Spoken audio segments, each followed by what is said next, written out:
我也无话可说了，去听太子的吧。我现在最担心的是，如果舒剑真的被救活了，倾城此去与他相见，万一被他识破，倾城乃是冒名顶替，后果不堪设想。事已至此，担心也无用，也只能随机应变了。不过我觉得，舒剑受了这么重的伤，未必能瞧出破绽。雪姐姐说的对。哎，朱哥哥，趁着康熙还没回来，你陪我去小河边洗洗手呗。好，走。朱哥哥，快！哇，朱哥哥！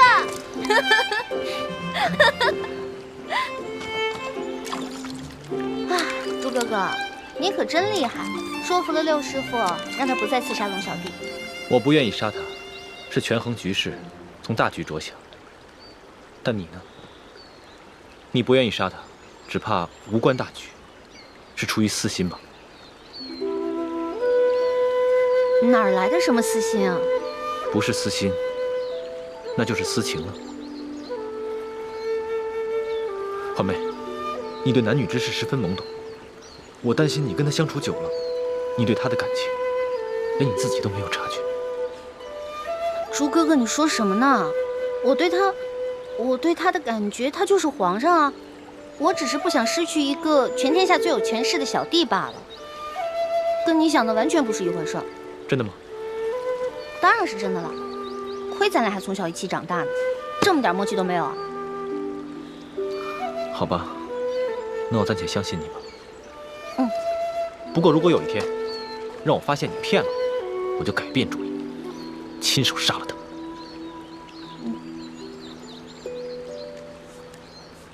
朱哥哥，你现在这样的眼神好恐怖啊！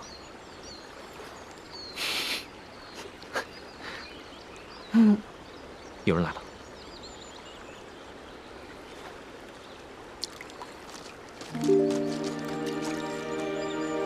老大，你洗个手怎么洗这么久啊？龙小弟，你过来啊，这儿的水可凉了。别光顾着玩了，舒剑伤得那么重，恐怕撑不了几天了。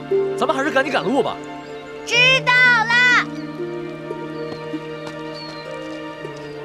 周子，咱们走吧。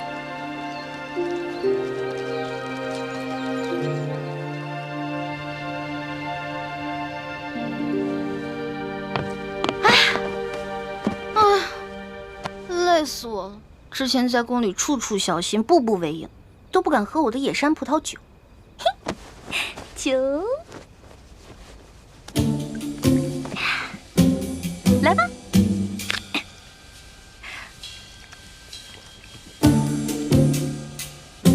哇，好爽！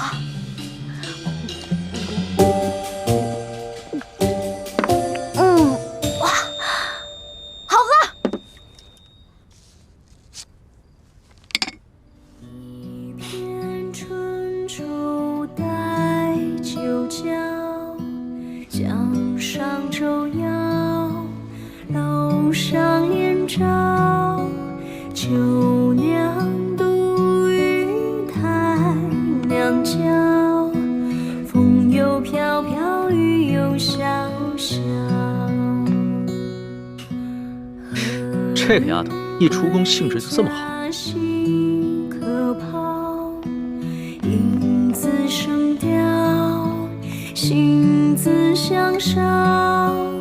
环妹，环妹。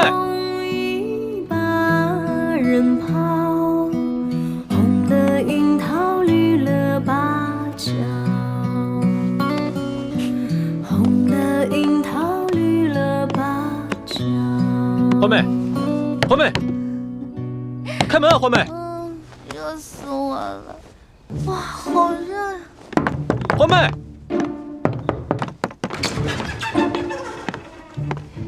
环妹，怎么了？你准是喝醉了。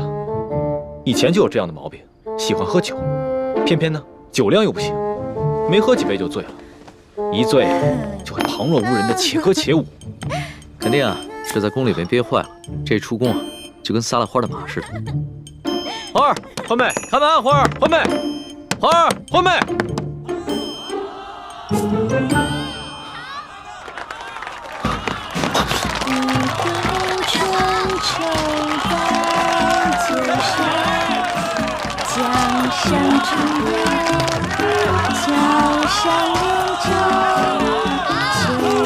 好，漂亮，好！姑娘，你下来唱，这3个就是你的了。欢妹，快下来！简直是不成体统。花儿，别唱了，快进去。可是我还想唱歌呢。我唱歌好听吗？好听。再来一个。我手上这对坠子就当个天头，如果你能让我兄弟高兴的话，它就是你的了。好，继续唱给你们。好。哎，对了，如果这个耳坠您不喜欢，簪子也不喜欢，这儿还有金镯子哟。下来，姑娘，下来，这个就给你。快把梯子搬过来，快！哎，下来呀！别唱了，快进去，进去。都喜欢听我唱歌，对吧？对。再来一个。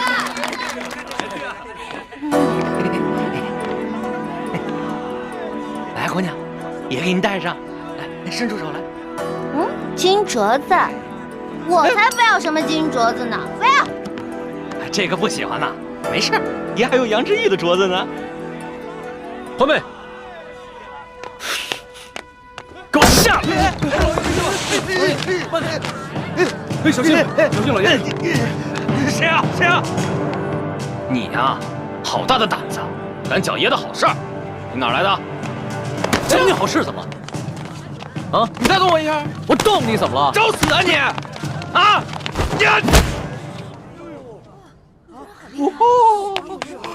主子，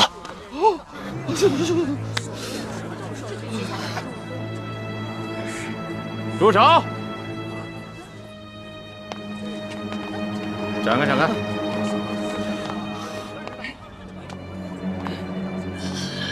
怎么回事啊，老杨？这还是个高手呢。吃瘪了吧？啊？咱们是来办正事儿的，没必要节外生枝，争风吃醋。你看，走吧。啊，此言差矣，兄弟。现在不是争风吃醋的事儿了，是我面子的事儿。我要让他们知道这是谁的地盘，谁才是王法。爷就是王法。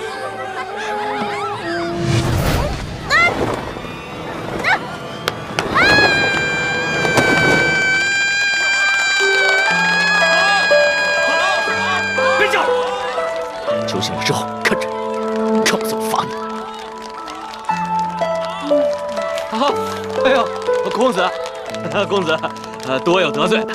我不知道这姑娘是您的丫头，要不您把她让给我，我给您1000两银子。我出2000两，我出3000两，滚！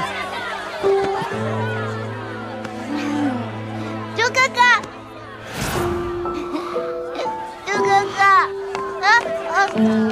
哎，我老三，咱们走。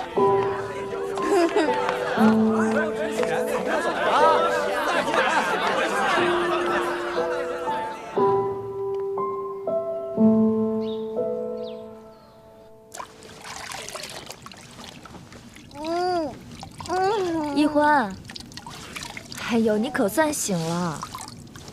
来，过来擦把脸，喝杯茶吧。徐姐姐，我昨天是不是喝多酒了？我没闹什么笑话吧？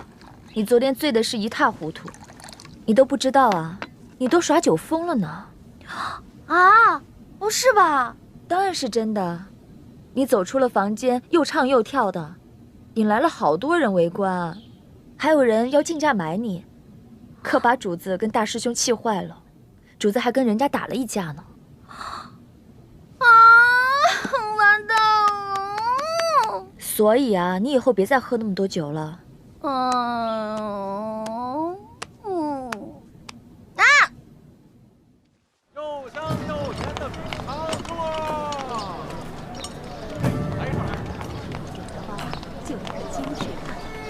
龙小弟，主子。这个喜欢吧？哎，朱哥，您再看看。都不理我找雪姐姐。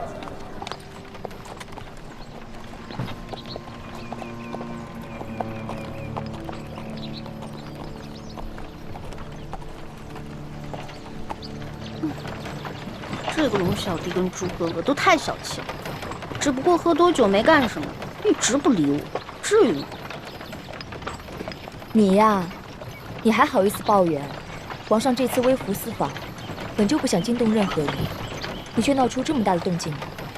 皇上长这么大，大概是第一次为一个女人跟人打架。他是什么身份啊？连尊贵都不顾了，他心里当然气了。至于大师兄，你本就是他从小定亲的未婚妻，他心里肯定更气了。关键是我不知道那个野山葡萄酒后劲儿那么大，哎，喝的时候甜甜的，结果喝下去一会儿脑子就一片空白，什么都不知道。欢儿，你平时任性妄为也就罢了，怎么在这个特殊时刻也不知道检点一下？你知不知道，昨天晚上我们大家有多担心你？万一你醉酒后一不小心泄露了大家的身份怎么办？还好你昨天晚上只是唱歌跳舞耍酒疯，没有说错话，不然这段时间我们所有人的苦心经营全都白费了。哦，花儿知错了，以后再也不贪杯了。大赛，义父，让他们去把马喂一喂，然后你再安排几个人四周警戒一下。这。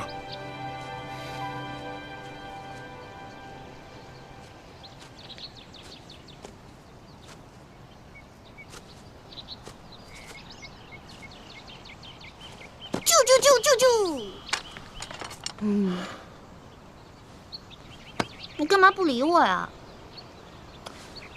以前是谁说的？无论我做了让你多不开心的事儿，你也不会不开心，也不会不理我的。如果说话不算数的话，那你就是小狗。少来这一套！你不是早就把我们小时候的情谊抛在脑后了吗？猪哥哥，你怎么又说这种话呀？你永远都是我的猪哥哥，我也永远都是你的欢妹妹。行了，你看，笑起来多好看，你刚才那样丑死了。你呀，就知道我心软，好欺负。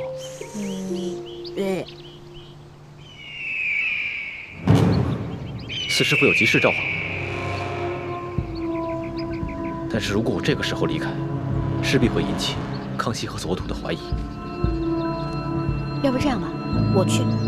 如果康熙跟索额图问起来，你就说我因为你们都不理我，跟你们耍性子。好，快去快回。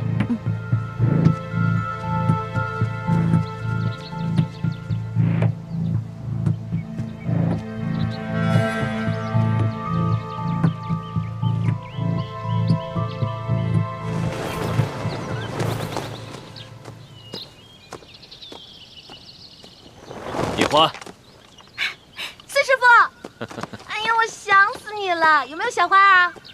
你呀，学艺不精，还敢偷偷溜出谷去，害得四师傅整天担心你。啊，太子呢？哦，他这会儿行动不方便。四师傅怎么了？是不是发生什么事儿了？舒剑的女儿舒婉心，她逃走了。啊？四师傅，啊，四师傅，什么事儿？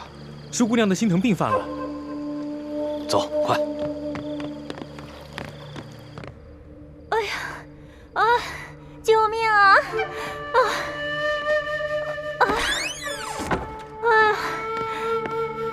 怎么了，舒姑娘？师傅，我的心疼病犯了，求您救救我呀！救救我！心疼病？啊，要紧吗？严重，如果不救我，我会没命的。求您，赶紧找范神医救救我吧。当时你姨父不在谷中，我又不能违反规矩，把谷外的郎中带回谷中，我就只好驾马车，连夜带着舒婉心去谷外找郎中。撤！撤！哎，叶师傅，叶师傅，我肚子疼，让我下去，我要去方便一下。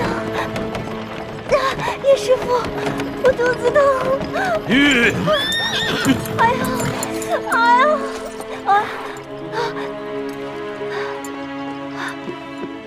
谢谢叶师傅。哎呀！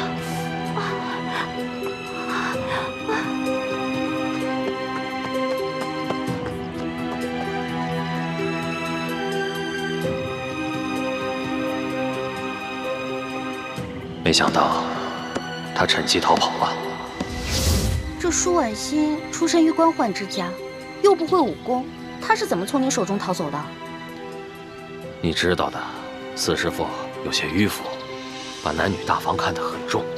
她一个女孩子家要走得远远的去方便，我也不便跟着去查看。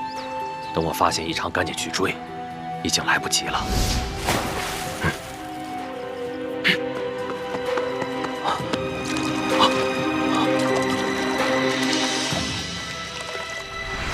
你知道的，你四师傅是旱鸭子，不会游泳。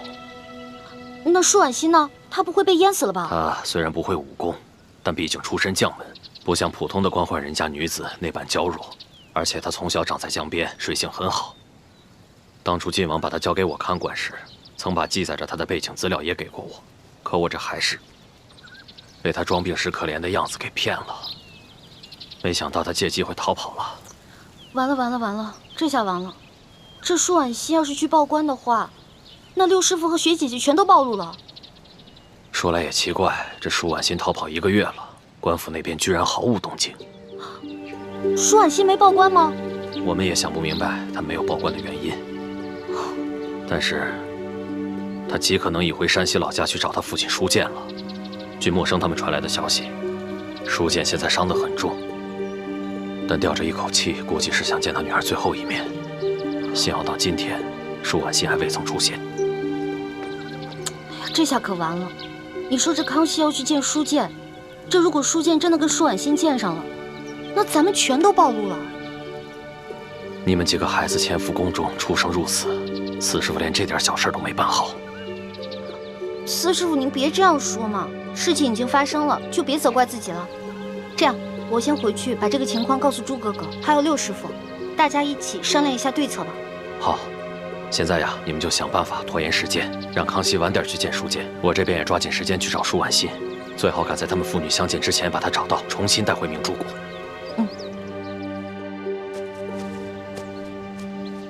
李太医，索大人啊，这世淑姑娘怎么不见了？啊，她呀，她看我跟主子都不理她，觉得没趣，就赌气跑了。哼，是吗？那这样的话，我们是不是应该让人去找找她？哎，不用找，这丫头的脾气我了解，她就是故意使个小性子。这会儿啊，不知道在哪个林子里等着我们去找她呢，咱们就偏不去找她。她觉得自己这招不起作用了，自然就回来了。啊，是吗？没想到世淑姑娘这么小孩子心性。哎呀，不过这天色不早了，主子又急着赶路，恐怕她这么耽搁时间，主子会不高兴的。这样吧，我们先走，她回来发现我们不在了，自然会跟上来的。那可不行。主子虽然着急赶路，可更担心世淑姑娘的安危。如果我们这样把她丢下走了，主子是不会答应的。也是啊。哎呀，你说她这跑哪儿去了呢？哎，对了，师傅，我忘了问你了，我们谷中排查内奸排查的怎么样了？啊，咱这明珠谷中啊，有300多户人家，800多人口，都是大名士逃进谷中避难的。这些人来自5湖4海，身份十分复杂，一时很难查出。其实那个内奸跟我交过几次手，虽然他蒙着面，而且声音也做了变音，但是他的武功套路我感觉很熟悉。你居然和他交手了？就你那3脚猫功夫，也敢去抓内奸呢？哎呀，四师傅，看你的大惊小怪的样子，我这不好好的吗？我有事就站不到你面前了。我只是觉得，这个内奸好几次跟我交手都可以杀了我，但他都手下留情，而且他的武功套路我那么熟悉，我有种预感，他一定是谷里的人。说不定还和我们很熟。四师傅，你一定要把这个情况告诉我爹，还有各位师长，大家好好想想，谁最有这个可能。好，我一定转告晋王，但你以后千万不要再逞能了。我膝下没有女儿，只有默生一个儿子，在我心里，我一直拿你当亲闺女看待。你若有什么意外，我一定会很伤心的。知道了，知道了，四师傅，你放心吧。虽然我别的武功学的最差，但是我轻功好啊。实在不行，我就先逃命呗。光复大明的大业虽然很重要，但在四师傅心中，你们这些孩子的性命更重要。四师傅，所有的师傅都认为光复大明是最重要的，也只有你了，最疼我们这些小辈。不说了，我得赶紧走了。好。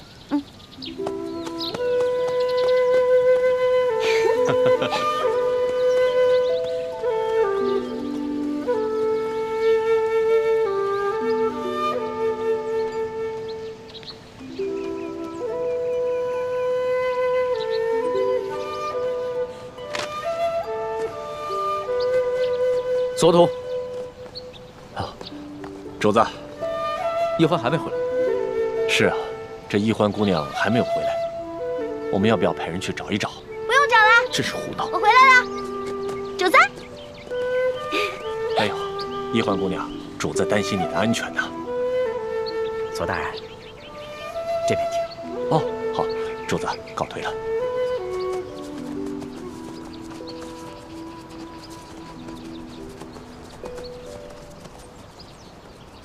龙小弟，你还生气啊？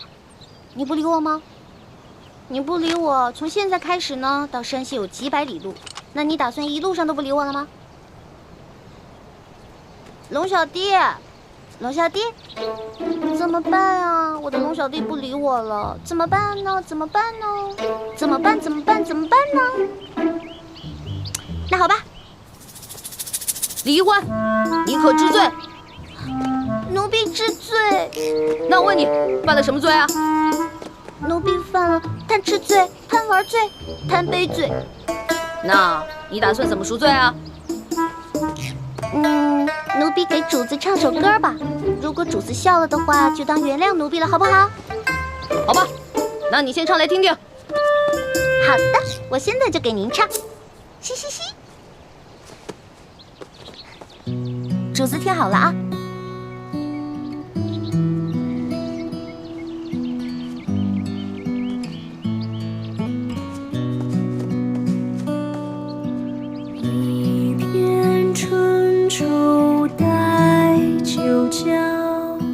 江上舟摇，楼上燕巢。秋娘独语太娘娇，风又飘飘，雨又潇潇。何日归家兮可抛？影自生凋。心自相烧，流光容易把人抛，红了樱桃，绿了芭蕉。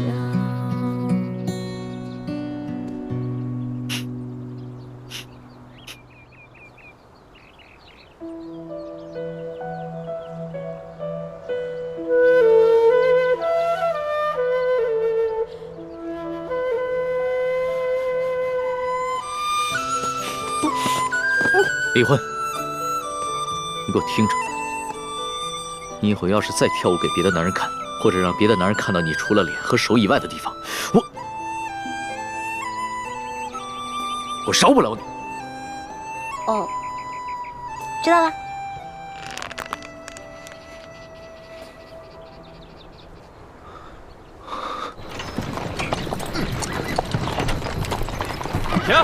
停！下马，过来交钱。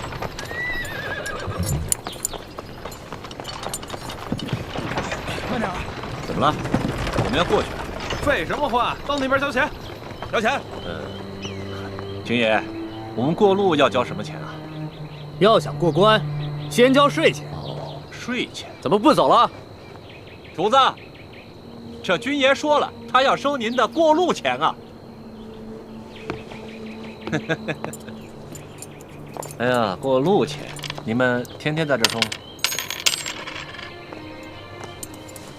这位军爷，你这收的什么钱？关口要道，过往商旅一律上交税前2吊。可我们不是商人，为什么还要交税费？不管你是做什么的，只要从我这路口过，就得交钱。这大清立国30余年，怎么没有听过这样的规矩？少给我啰嗦！哎，干嘛干嘛？哼，看你像个贵公子模样，2吊钱拿不出来，不想出钱就别从我这过。好，这钱我出，不过你得告诉我，是谁让你们在这收钱的？这是我们知县大人的命令，你还想怎么着？龙小爹，这一个小小的知县就敢巧立名目胡乱收费，再大点的官可了得呀！哎，回去告诉你们大人，就说他头上那顶乌纱帽很快就要保不住了，知道吗？我们知县大人朝廷里有人，就你们，算哪根葱啊？我们算……行了，咱先别说了，别耽误了主子的正事儿啊！哎，把钱拿过来。这次出巡，看来真是出对了。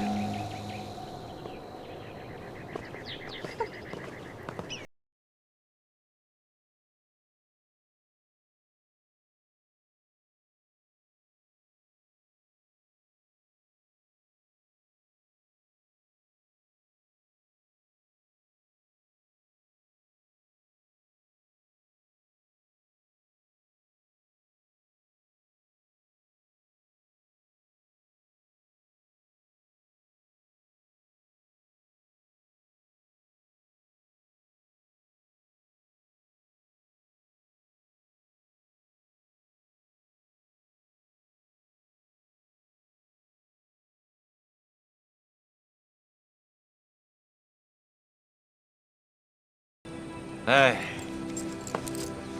你们呀，真的不知道什么叫王法。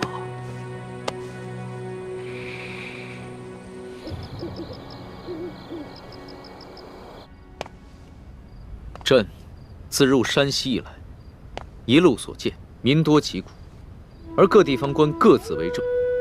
朕一日行100余里，竟连遇3处关口，巧立名目收取税费。过往商旅都被迫缴纳所谓道路修补款项，贪污之风可见一斑。念及民生之苦，朕实不能寐。老大，都记下来了吗？放心吧，全记下来了。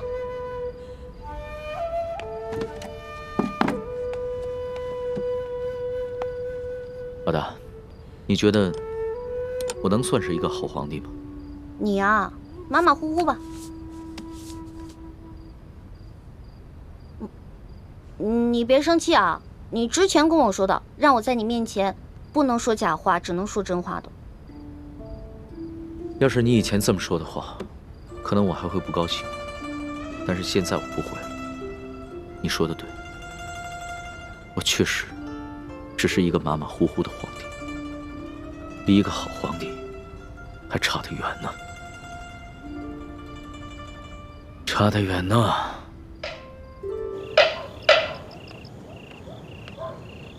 天干物燥，小心火烛。天干物燥，小心火烛。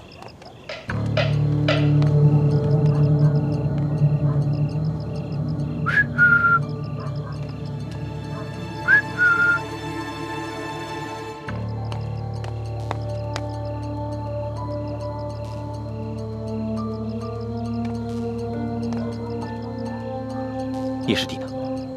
哦，他有点事耽搁了，要晚点才到。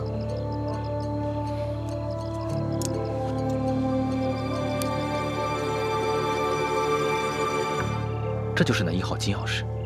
嗯，这是我从吴应奇押送的永历帝遗物当中找到的。只有义父才能辨别这把金钥匙的真假。但义父回明珠谷清查内奸去了，下月才会回京城和我碰头。这把金钥匙先交给我保管。就在我得手的第2天，吴应琪就将永历帝的遗物交给书剑保管了。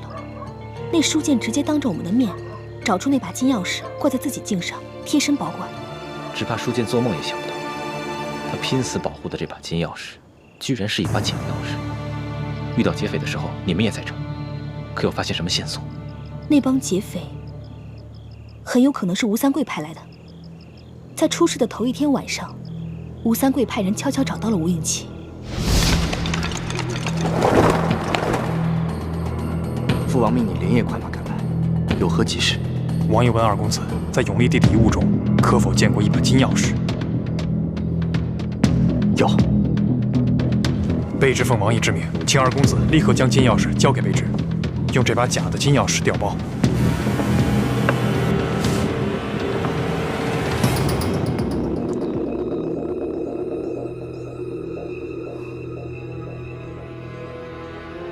太迟了，我所押运的东西，在昨日已经全部交由山西总兵书剑。那书剑一见面，二华秘书就当着我们面，直接把这把金钥匙找出来，贴身收藏。据说他是奉了皇上的密旨，亲自护送这把金钥匙进京，面呈皇上。坏了，没想到我一直快马加鞭，日夜兼程，还是晚了一步。朝廷为何会如此看重这把金钥匙？一开始父王也并不看重。可为何又突然派你索回？卑职也只是奉命行事，别的什么也不知道。二公子若有疑问，待回到滇都之后，亲自问王爷吧。那现在怎么办？来之前，王爷已经做好了各种打算，要卑职无论如何把金钥匙带回去。事到如今，卑职只能假扮盗贼，强行抢回金钥匙。到时候，还请二公子和石将军多多配合。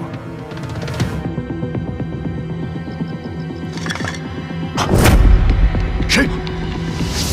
紧接着第2天，书剑就遇刺了。石青红率着手下假作抵抗，我和叶师弟自然也不会真的出力。书剑虽然是个好将领，精通兵法，却武功平平，而吴三桂派来的一帮杀手们，个个武功高强，不一会儿就将书剑带的200精兵杀得七零八落。看来吴三桂已经知道了金钥匙的秘密，否则不会派人连夜追回。只可惜他万万料想不到，我们赶在书剑之前就已经调包了金钥匙。他们不惜劫杀朝廷命官，担了天大的干系，却只找回一把假钥匙。这倒是个好机会。康熙跟吴三桂本来就彼此猜忌，我们正好可以借此机会激化他们的矛盾。那书剑伤势如何？他一直昏迷不醒，但还强撑着一口气。千万要留心书剑伤势的变化，同时留心舒婉心是否出现。如果有意外的话，马上联系我们，千万不能让康熙提前得到消息。我明白。原本你拿到金钥匙，我和叶师弟就准备趁着给书剑寻找良药的机会不辞而别。可如今出了舒婉心这个变故，我们也只能再回到吴应琪的身边了。辛苦你和叶师弟了，我们这边就不如你们那边顺利了。好不容易找到了铜匣，又被人调了包。关于明珠谷的内奸，我和叶师弟也想了很久，却不知该怀疑谁。以后大家行事要更加谨慎，如果有什么行动的话，一定要守口如瓶，千万不能让更多的人知道消息。好，我明白。大师兄，我该赶回去和叶师弟会合，再一起返回吴应琪的身边了，以免石青红起疑心。樊师妹，叶师弟为什么不来见我？他究竟去了哪里？我也不知，问他，他也没说。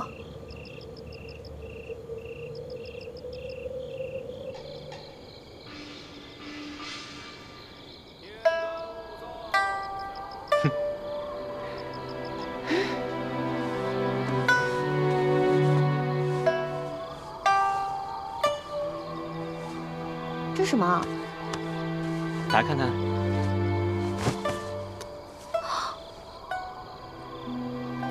叶哥哥，你哪来的钱给我买这么贵重的东西啊？师傅们不是每个月给我们发利钱吗？我都没舍得花，全攒起来了，攒了5年，终于攒够了。不行不行，这礼物太贵重了，我承受不起。哎呀，没关系，这不是下个月就到你的生辰之日了吗？我怕我赶不回来为你庆贺，所以就当生辰之礼，提前送给你了。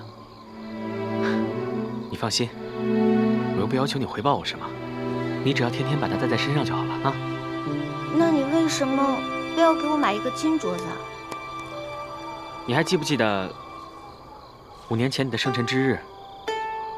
我那天问你，你有什么想要的礼物啊？你告诉我说，你想要一个特别漂亮的金镯子。是吗？我不记得了。没关系啊，你不记得，我记得就好了。虽然你当年只是随口一说，可是5年来，我一直都记在心里的。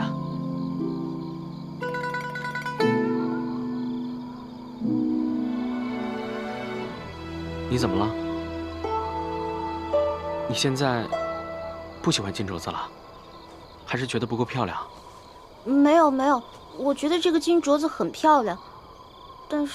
哎呀，好啦，喜欢就好，喜欢我的一番心就没有白费。来，我给你戴上。不行不行，叶哥哥，这个我还是不能要。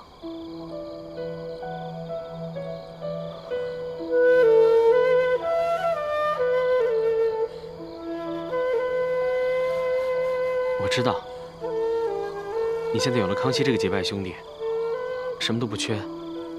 他随便送你个首饰，就比我送你的金镯子贵重100倍、1000倍。可小师妹，我希望你明白，有些事情不是金钱可以衡量的。不是叶哥哥，我不是这个意思。这个镯子很好看，我也很喜欢，但是你还是把它留着。送给你以后心爱的女孩吧。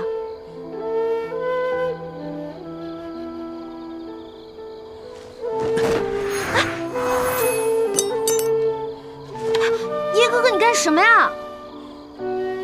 小师妹，这个金镯子是我买来送给你的，你不要，我也不会送给其他女孩。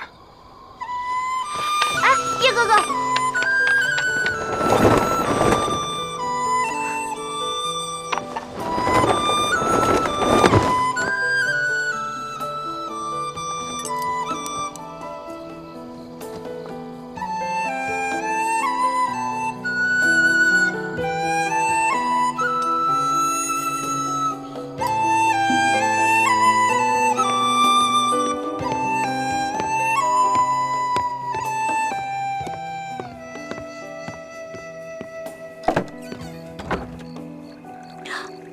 朱哥哥，朱哥哥，你怎么在我房间啊？我还没问你呢，这么晚，上哪儿去了？我就随便出去走走。是去见陌生了吧？你怎么知道的？我们从小一起长大，你是什么性子，陌生是什么性子，我能不了解吗？今天晚上，他只让樊师妹来和我接头。自己却不现身，我就疑心着，他一定是想趁我不在的时候，偷偷来找你。你们都说什么了？没说什么，他就是问候了我几句。就只有这些？只有这些。他就没有给你带点礼物什么的？没有，什么礼物都没有。每个月师傅就给我们2吊钱。他哪有钱给我买礼物啊？又不像咱们，可以在宫里捞捞油水什么的。那可不一定。最近几年，这个叶师弟变得十分吝啬，平时呢，连一个铜板都不舍得花。偶尔谷中兄弟们凑钱买酒喝，他总找借口不参与。他这么努力省钱，一定是为了你。下个月就是你生日了，他就没有准备什么生日礼物要给你吗？没有。还说没有？这金镯子哪来的？朱哥哥，你这个人，明明你怎么什么都知道啊？根本瞒不了你。你呀，居然帮陌生来骗我！没有，我没有帮着他来骗你。我我只是平时骗别人的时候，谁都听不出来，只有骗你，老是会找出我的破绽。我知道，你是不想挑起我跟陌生的矛盾，对吗？大家都是兄妹，他也只是疼爱我这个小师妹罢了，所以才给我买了一个小小的礼物。这还算是小礼物啊，这可是陌生对你的一片心呢。那如果你要是不喜欢的话，我不带它就行了。你愿意带就带吧。其实，陌生对你的心意，我早就看出来了，但我自信他夺不走你的。真正让我担心的，其实是另外一个人。时候不早了，你早点休息吧，明天一早还要赶路呢。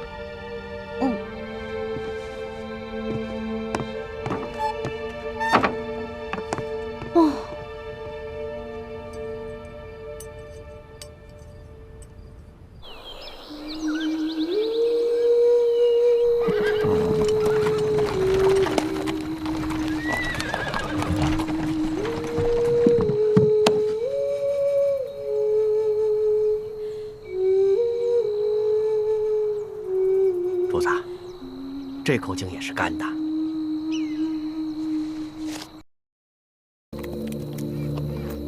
主子，这口井也是干的。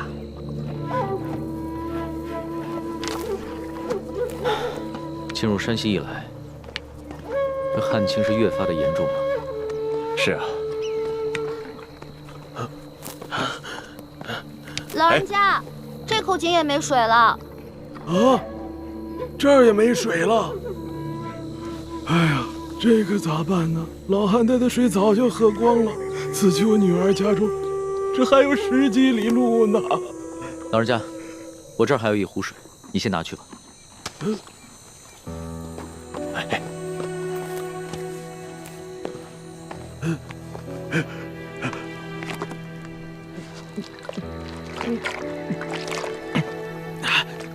多谢，多谢。老人家，此次的旱情涉及多大的范围啊？多大范围？这方圆数百里，5万顷土地，12万人口，颗粒无收，颗粒无收啊！我活了70岁了，这是我见过的最严重的一次旱情呢。哎，多谢啊！老人家慢走。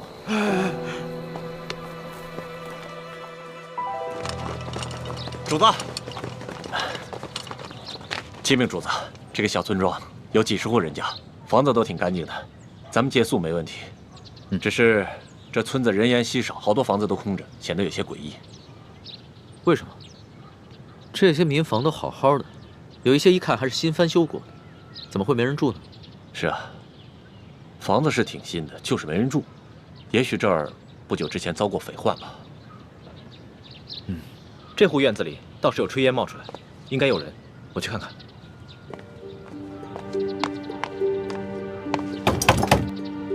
有人在吗？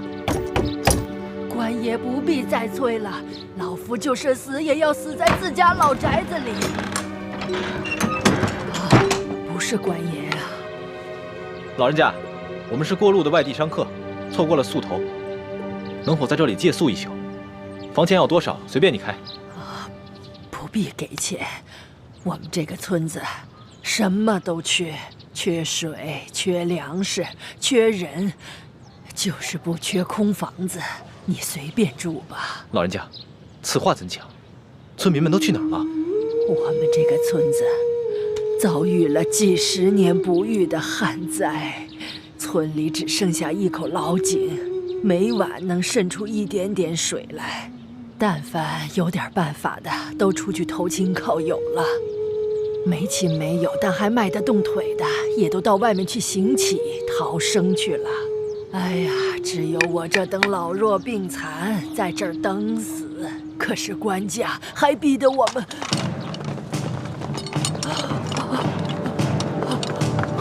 快保护主子！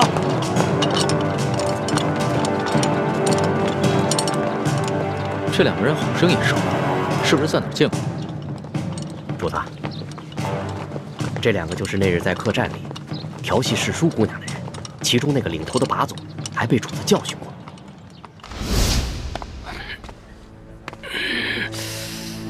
怎么回事啊，老杨？这还是个高手呢。吃瘪了吧？哦。干什么？我问你干什么？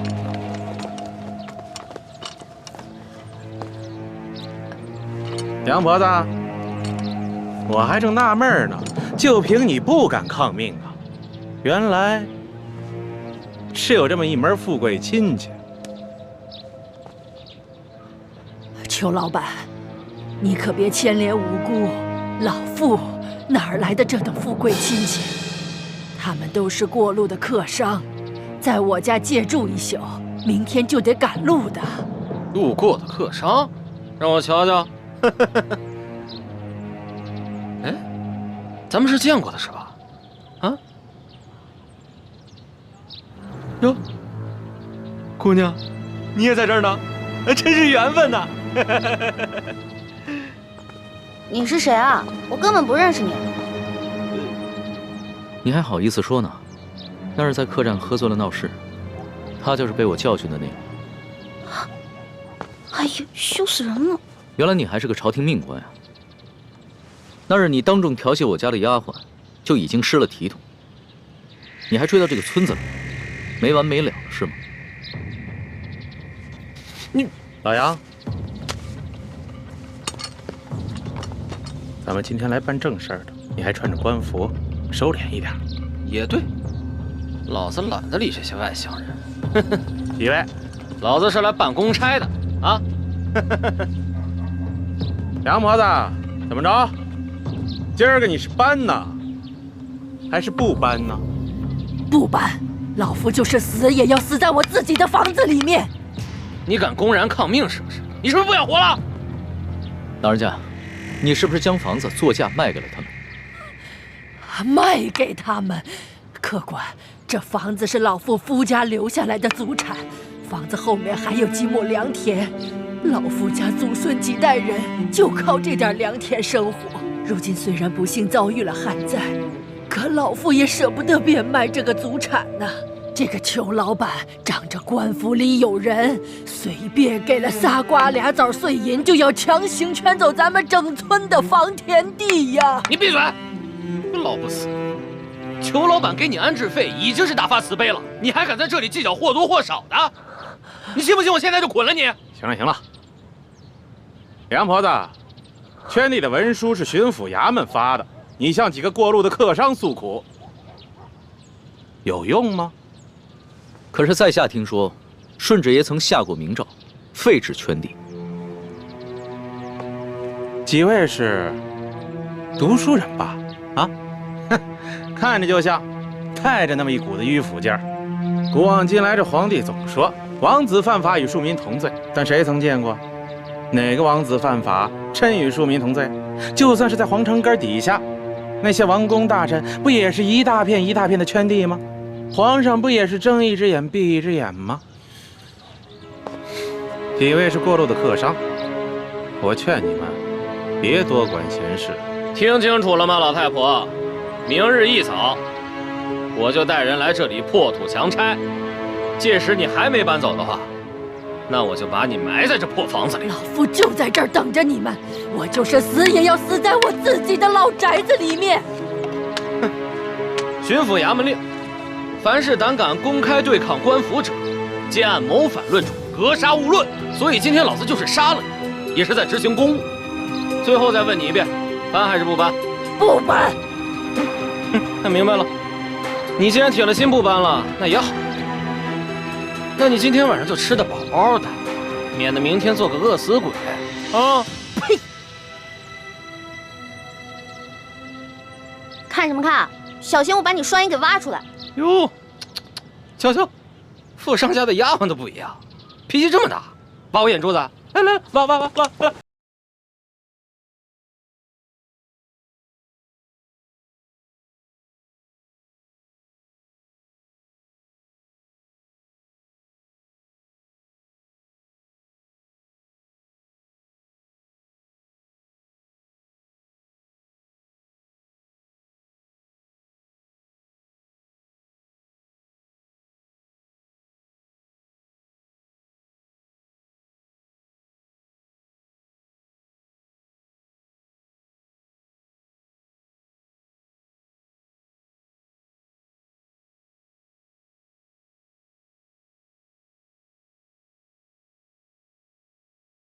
到此。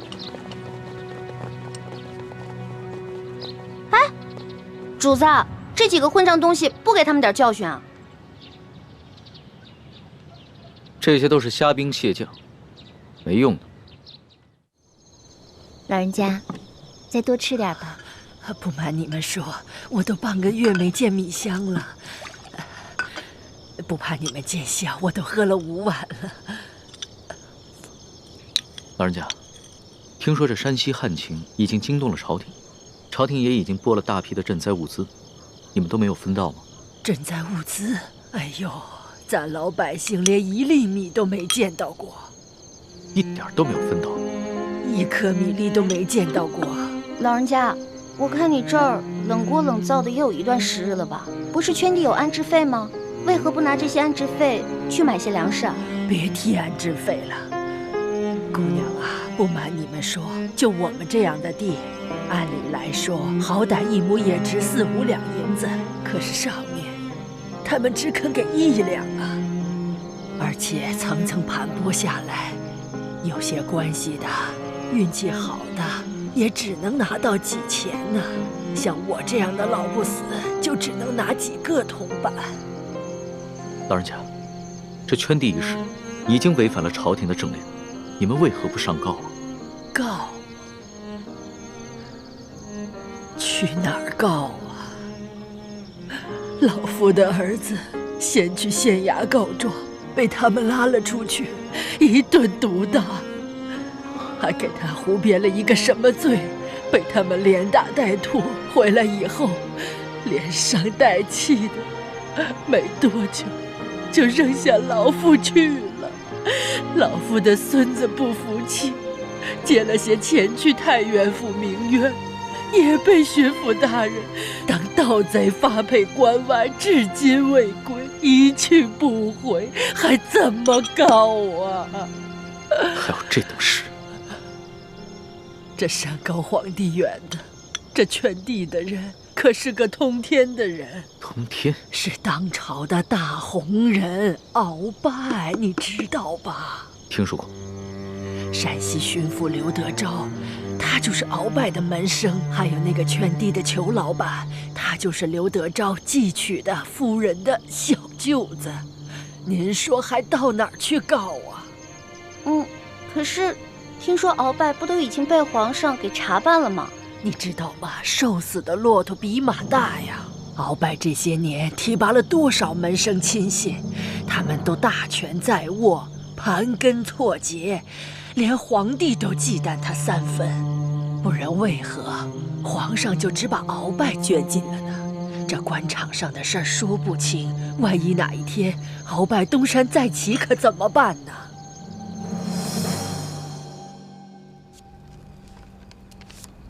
好了，主子，今天的见闻全都记下了。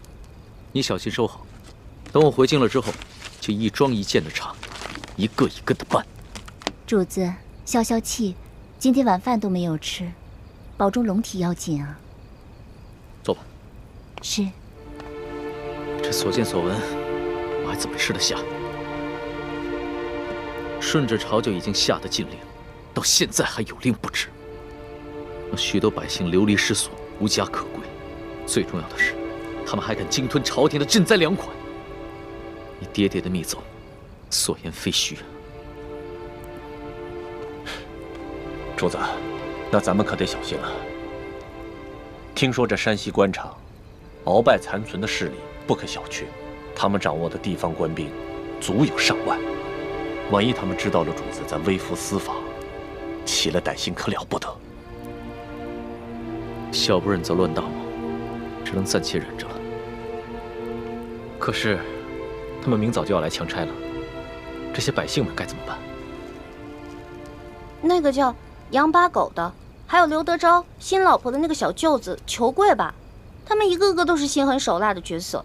如果咱们一走，那几户宁死不搬的村民不得被他们活活给弄死啊？不会吧？这村子里还有几户人家，10几口人，我不相信他们敢全都杀了。主子还别不信，我在山东行医的时候也遇到过类似的事情，也是有几户村民不肯搬迁，那圈地的是鳌拜府上管家的表弟，直接派人在半夜里放了火，却推说是他们自己不慎烧了房子。那几户家人当中，有几个性子烈的，想要上京告御状，却在半路上被一伙身份不明的歹人给杀了。案件至今未破。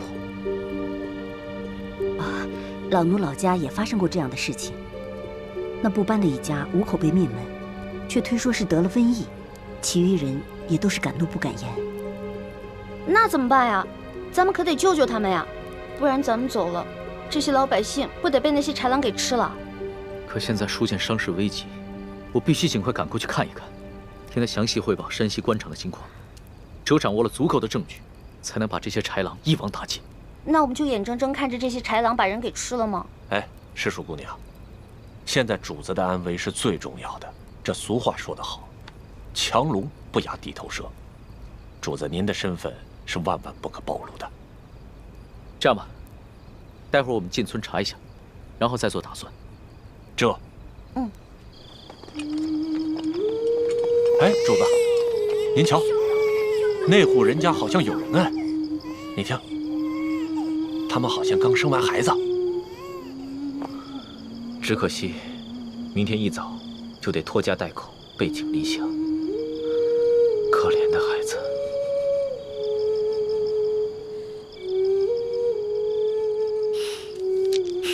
搜通，奴才在。把这个珠子送给他们的孩子，顺便打听一下他们家的情况。这。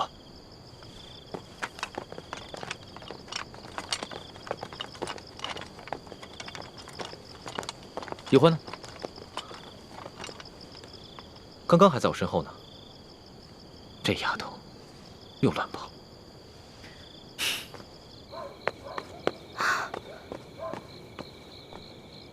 哎，我明明听到有人求救的呀！救命啊！快走！救命啊！站住！干什么呢你们？当兵的居然强抢民女啊！哎呦，瞧这小脸够水灵啊！要不一起带回去吧？舅老爷见了一定喜欢。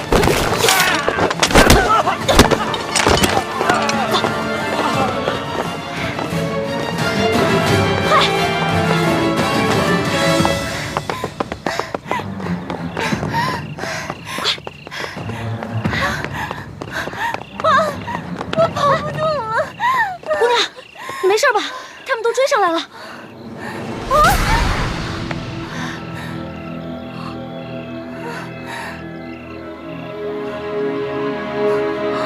天哪，她怎么长得这么像徐姐姐？难道这舒婉欣逃跑1个月了，我们也想不明白她没有报官的原因。但是，她极可能已回山西老家去找她父亲舒剑了。哎呀，此处离太原府不远了。难道她就是从明珠谷逃出来的舒婉欣？可是她一个弱女子，为何不报官，却要独自千里迢迢逃回老家呢？花儿，你在哪儿啊？在哪儿啊？一欢，姑娘，咱们躲这儿，快点，就这儿啊，快！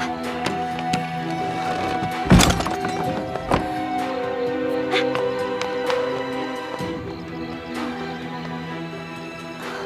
姑娘，没事吧？姑娘，一欢，花儿，一欢。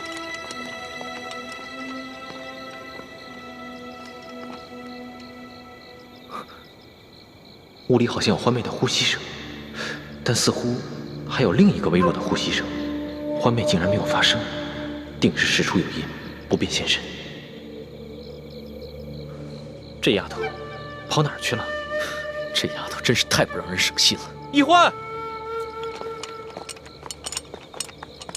没事吧？你脸白成这样，是不是特别饿啊？来，姑娘，吃吧。啊，谢谢。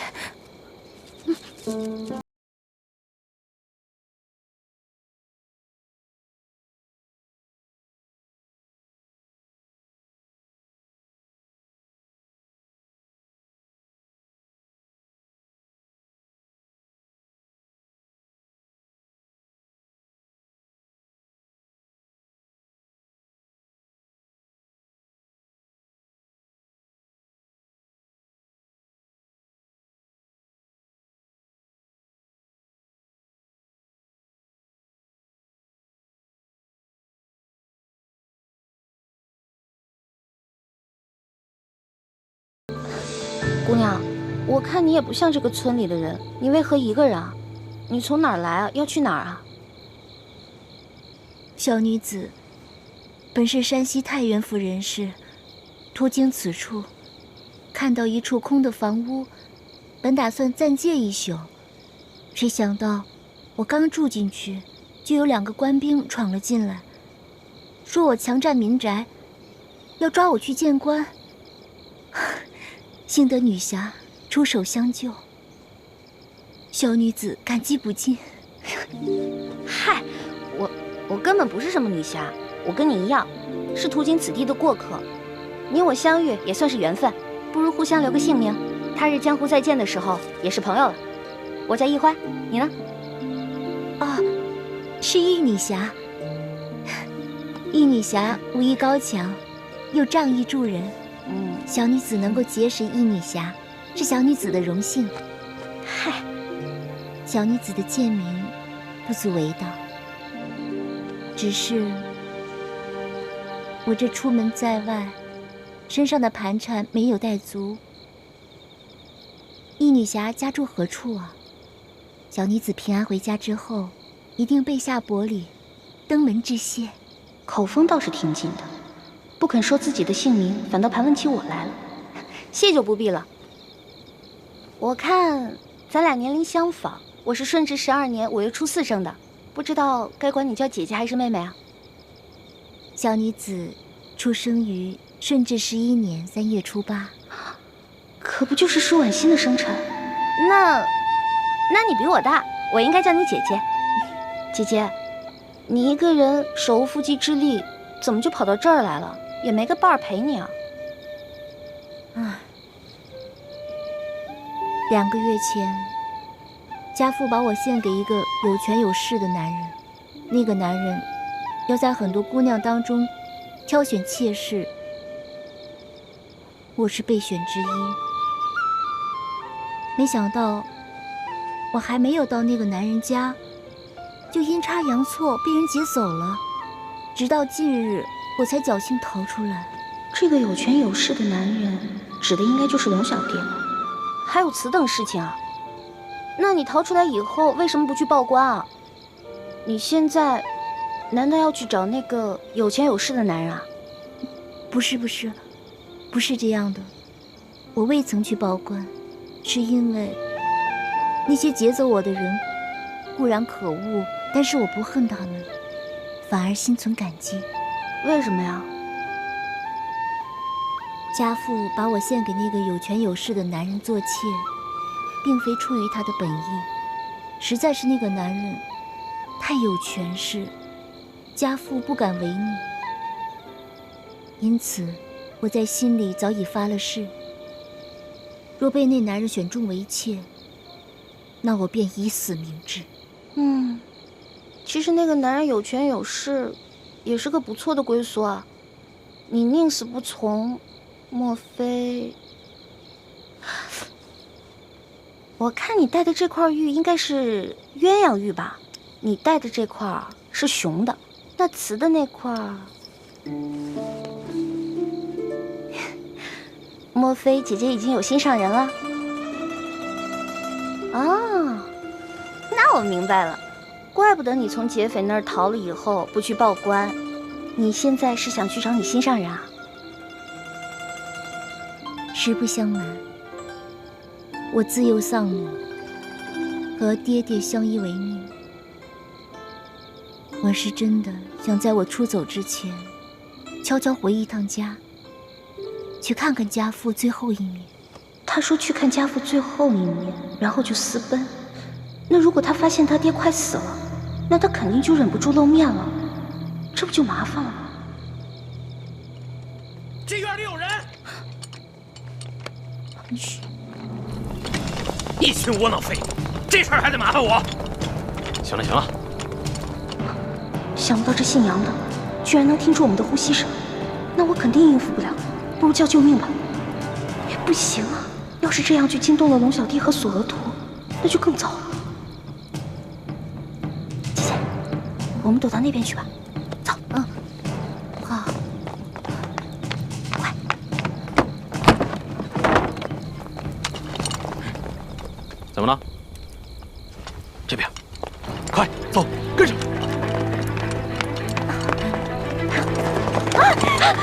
这边去！在那边，追！站住！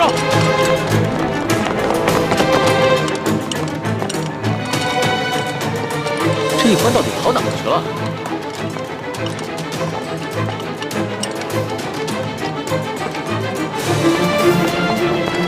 站住！姐姐，站住！姐姐，没事吧？别动！别动！你们干什么呀？不干什么，来呀，拿下带走。是。等会儿，你不是？哎，老杨，哎，啊，这丫头不是跟那几个富商在一起的吗？啊，怎么了？我总觉得那几个富商没那么简单。找另外一个，这个不说，免得节外生枝啊。也行。啊，兄弟们，把这个带走。是。快走！不行，姐姐，后面，姐姐，快走！李翔，快点！姐姐，姐姐，别喊了，现在没人能救。那边有好多人声，去看看。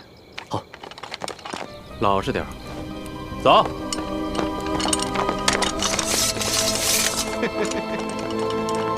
小妮子，没看出来还是个练家子。之前是不是把我的兵给打了？你脾气还真是烈呀！不过爷就喜欢骑烈马。之前你不是说要来挖我的眼珠子吗？现在看来，只能是爷挖你的肉了。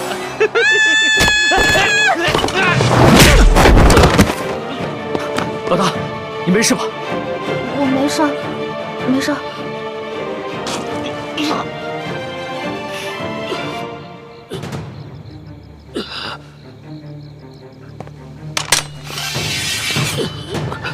你们别乱来，我可是朝廷命官。主子，他敢轻捕一魂，死有余辜。你见杀了他已经便宜他了。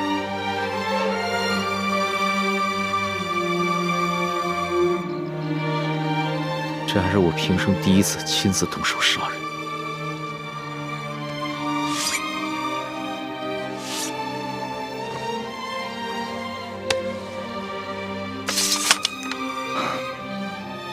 杀害朝廷命官可是大罪，这样一来，很容易暴露身份。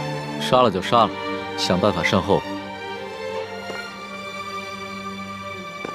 这三更半夜的，你到处跑什么呀？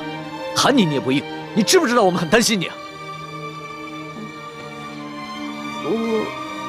我是晚上没吃饱饭，本来想看看村里有没有什么鸡填饱一下肚子，结果找了一圈没有，就遇上这个坏蛋了。饿死鬼投胎啊！天天就想着吃，除了吃你还能知道什么呀？我还知道饿。你看看你这个妹妹，脑子里装的都是什么东西？陈妹从小生活艰苦，所以一有机会就惦记那张嘴，让主子见笑了。我知道，你们曾经都吃了不少苦，但现在跟了我，会保你们一世荣华富贵，再不受半点苦头。谢主子恩典。主子，光让我们两个不受苦也不行啊！你要让全天下的老百姓都不再受苦才是，这才是最重要的。我知道，我的老大虽然贪吃，但不贪心，更不自私，心里边天天装着天下百姓，真是我的良师益友啊！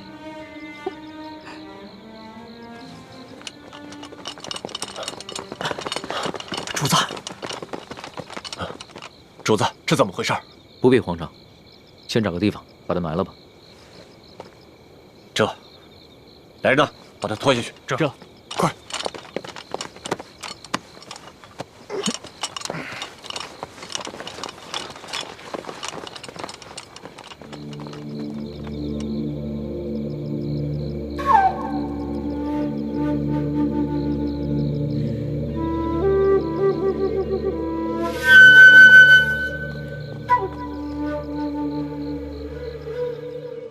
主子，那个杨八总的尸体，我已经在外面埋好了。同时，奴才安排了人手，守住了各个路口。现在连只苍蝇也不会再飞进来了。嗯，办得好。对了，再有人来打探消息的话，先不要杀掉，悄悄把他们拿下，找一个地方关押起来。到时候，他们也是仁政之役。这。